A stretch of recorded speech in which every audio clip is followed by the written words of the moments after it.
Students, இப்போ நம்ம பார்க்க போகிற வீடியோ வந்து டைஜஷன் இன் ஸ்மால் இன்டெஸ்டைன். இதுக்கு முன்னாடி வந்து டைஜஷன் இன் ஸ்டொமக் பார்த்தோம்.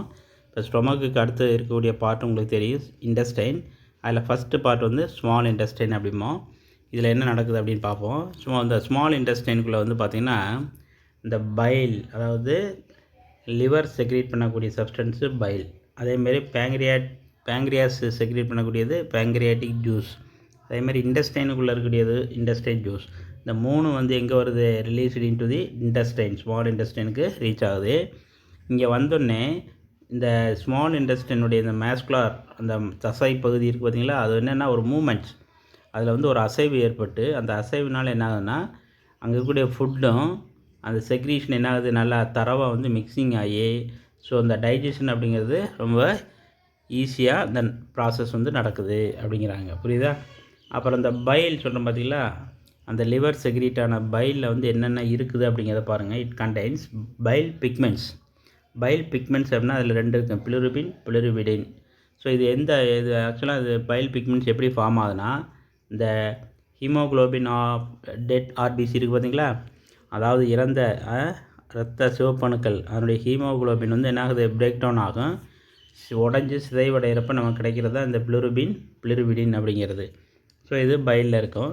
அது இல்லாமல் பைல் சால்ட், பித்த உப்பு அப்படிம்பாங்க, அது இருக்குது. அப்புறம் வந்து பார்த்திங்கன்னா உங்களுக்கு கொலஸ்ட்ரால்.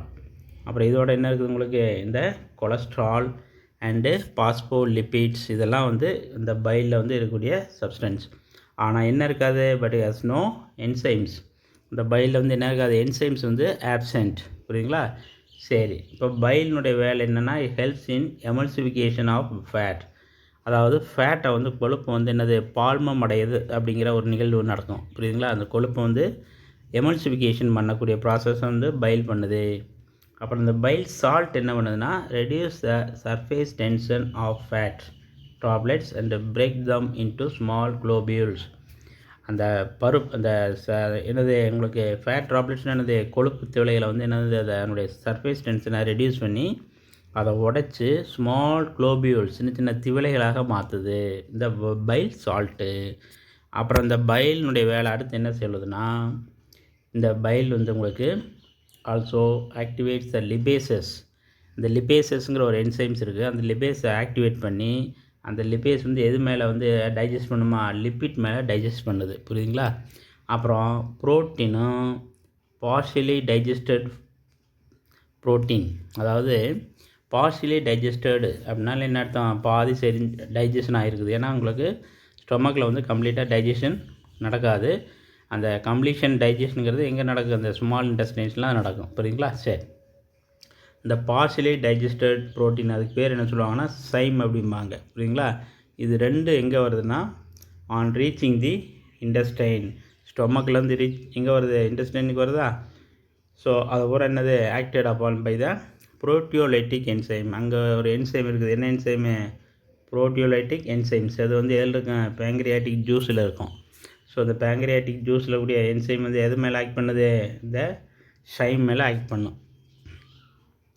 அப்புறம் இந்த பேங்க்ரியாட்டிக் ஜூஸில் என்ன சார் இருக்குது அப்படின்னா, என்சைம்ஸ். என்னென்ன enzyme, trypsinogen, chymotrypsinogen, carboxy peptidase, pancreatic amylases, pancreatic lipases and nucleases. இந்த மாதிரி எத்தனை என்சைம்ஸ் வந்து எதில் இருக்குது, இந்த பேங்க்ரியாட்டிக் ஜூஸில் வந்து எல்லாமே இருக்குது அப்படிங்கிறாங்க. இதில் ஒவ்வொன்று என்ன வேலை பார்க்குது அப்படின்னு பார்ப்போம். அதில் ஃபஸ்ட்டு வந்து பார்த்திங்கன்னா ட்ரிப்சினோஜன். இந்த ட்ரிப்சினோஜன் அப்படிங்கிறது ஆக்சுவலாக இந்த நோஜன் அப்படின்னாலே என்ன அர்த்தம், அது இன்ஆக்டிவ் ஃபார்ம். நல்லா நினச்சிங்க, அது ஜென் வந்ததால் என்னது, ஒரு இன்ஆக்டிவ் ஃபார்ம், அது வந்து ஆக்ட் பண்ணாது. ஸோ இதை வந்து ஆக்டிவேட் பண்ணுறது யாருன்னா ஒரு என்சைம். அந்த என்சைம் பேர் என்டிரோகைனேஸ். புரியுதா? இந்த என்டிரோகைனேஸ் தான் என்ன பண்ணுமா, அந்த ட்ரிப்சினோஜனை ஆக்டிவேட் பண்ணிவிடும். இந்த என்டிரோகைனேஸ் எதன் மூலமாக செக்ரீஷன் ஆகுது, இந்த இன்டெஸ்டைனல் மியூகோசா, அந்த இன்டெஸ்டைன், அந்த குடலுக்குள்ளே இருக்கக்கூடிய அந்த கோலை படலம், அது வந்து செக்ரீட் பண்ணக்கூடியது இந்த என்டிரோகைனேஸ். ஸோ அது என்ன பண்ணுமா, அதை இந்த ட்ரிப்சினோஜனை என்னவா மாற்றுது, ஒரு ஆக்டிவ் ட்ரிப்சினாக மாற்றுது. இதுதான் வந்து ஆக்டிவாக இருக்கும், இதுதான் வந்து ஆக்டிவாக இருக்கும். புரியுதா? அப்போ ட்ரிப்சினோஜனுங்கிறது ட்ரிப்சினாக மாறுறதுக்கு காரணம் என்னது, இந்த என்டிரோகைனேஸ். புரியுதுங்களா? சரி, இப்போ இதனுடைய ஆக்டிவிட்டீஸ் பார்த்திங்களா, அதே மாதிரி இந்த கைமோட்ரிப்சினோஜன் புரியுதுங்களா? கைமோட்ரிப்சினோஜன் அப்படிங்கிறது இந்த பேங்க்ரியாட்டிக் ஜூஸில் அதேமாரி காணப்படக்கூடியது. கைமோட்ரிப்சினோஜன் அப்படிங்கிறது இருக்குது. புரியுதுங்களா? Activate the enzyme which in turn activate the enzyme கைமோட்ரிப்சினோஜன் அப்படிங்கிறது. அப்புறம் பார்த்திங்கன்னா அந்த கைமோட்ரிப்சினோஜன் இப்போ ட்ரிப்சினாக மாறிடும். இப்போ இந்த ட்ரிப்சின் அப்படிங்கிறது எது மேலே ஆக்ட் பண்ணுது? புரோட்டீனை வந்து என்ன பண்ணுதா பிரேக் டவுன் பண்ணுது. புரோட்டீன் மேலே ஆக்ட் பண்ணி அது என்னவா உடைக்குது? பாலிபெப்டைடாகவும் பெப்டோனாகவும் ஹைட்ரோலைசஸ் பிரேக் டவுன் பண்ணுது. அதேமாதிரி இந்த கைமோட்ரிப்சின் பெப்டைட் பாண்டை வந்து என்ன பண்ணுது? உடைச்சி என்னது ஸ்பெசிஃபிக் அமினோ ஆசிட்ஸாக ப்ரொடியூஸ் பண்ணுது. அப்புறம் பார்த்திங்கன்னா இந்த பேங்க்ரியாட்டிக் அமைலேஸ், அந்த பேங்க்ரியாட்டிக் அமைலேஸினுடைய வேலை என்னென்னா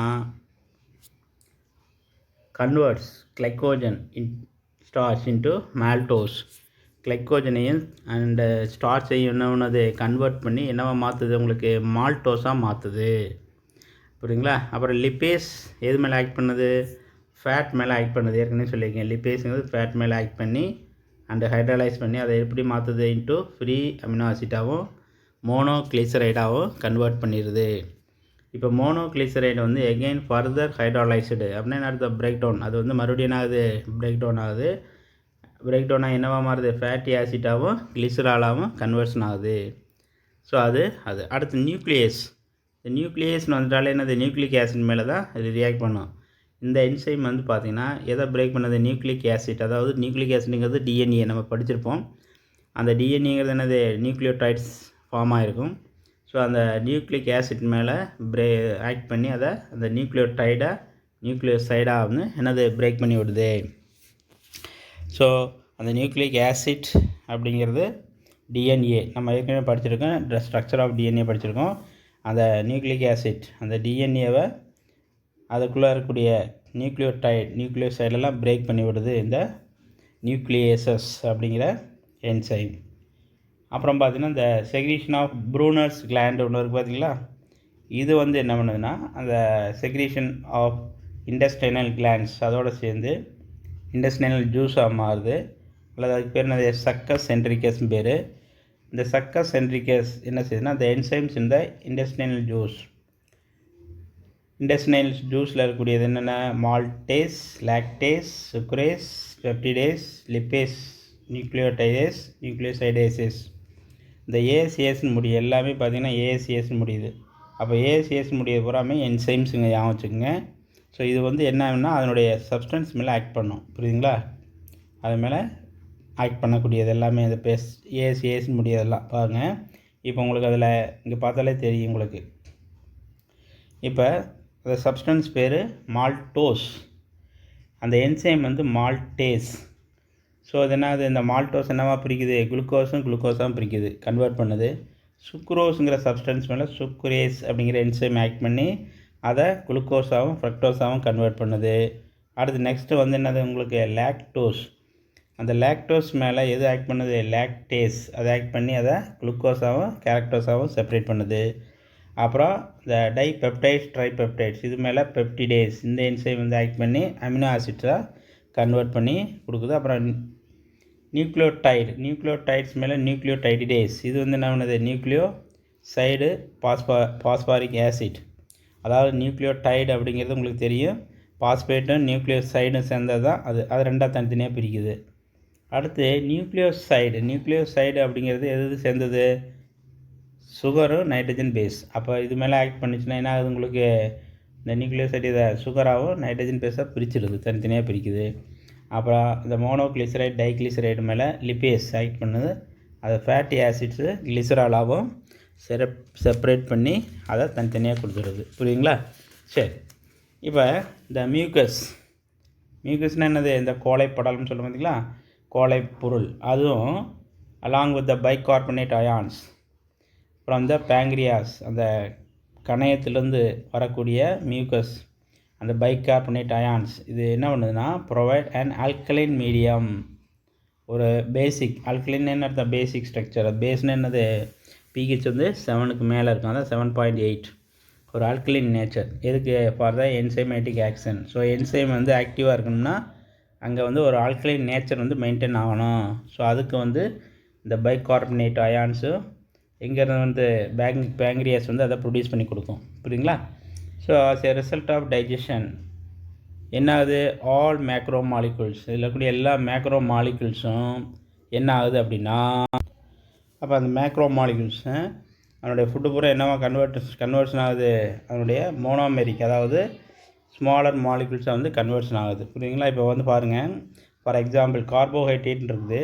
இந்த கார்போஹைட்ரேட்டுங்கிறது என்னவா மாறுது, மோனோசாக்கரைடாக மாறும். அதாவது பாலிசாக்கரைட், டைசாக்கரைட் இந்த மாதிரி இருக்கலாம். மோனோசாக்கரைட் சிங்கிள் சுகராக மாறும். புரியுதுங்களா? ஒரு காம்ப்ளெக்ஸில் இருக்கிறது சிங்கிளாக மாறுறது. இதில் அடுத்து ப்ரோட்டீன்ங்கிறது it is made of amino acids.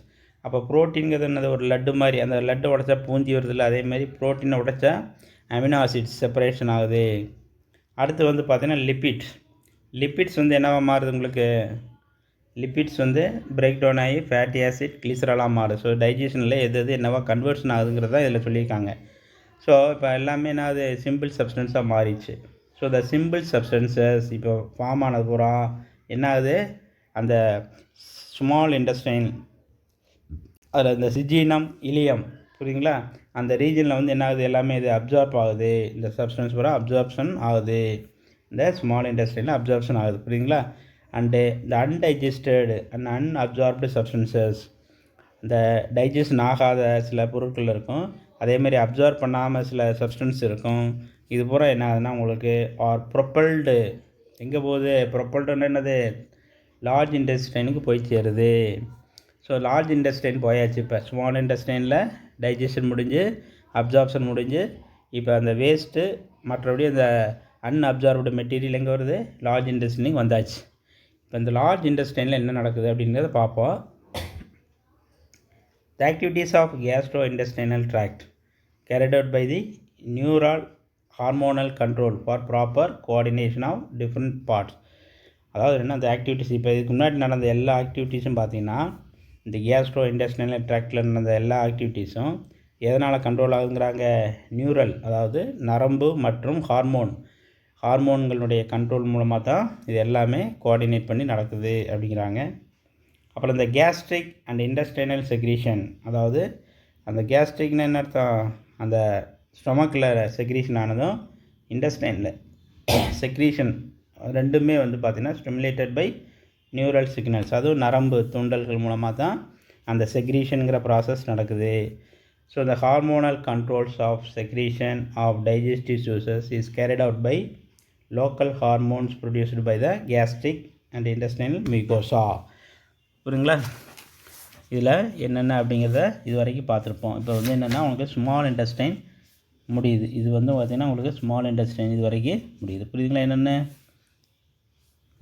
So அந்த இரைப்பை மற்றும் அந்த குடல் சுரப்புகள் வந்து எதனால் தூண்டப்படுகிறது, நரம்புகளால் தூண்டப்படுகிறது. அது இல்லாமல் அந்த உணவு பாதைன்னு சொல்கிறோம் பார்த்தீங்களா, அந்த டைஜஸ்டிவ் அந்த ட்ராக், அந்த உணவு பாதையில் அந்த கோழை சுரப்பியில் உருவாகக்கூடிய ஹார்மோன்கள் செரித்தல் நீரின் சுரப்பை கட்டுப்படுத்துகிறது. அந்த டைஜஸ்டிவ் ஜூஸை வந்து கண்ட்ரோல் பண்ணுறது யார் அப்படின்னா,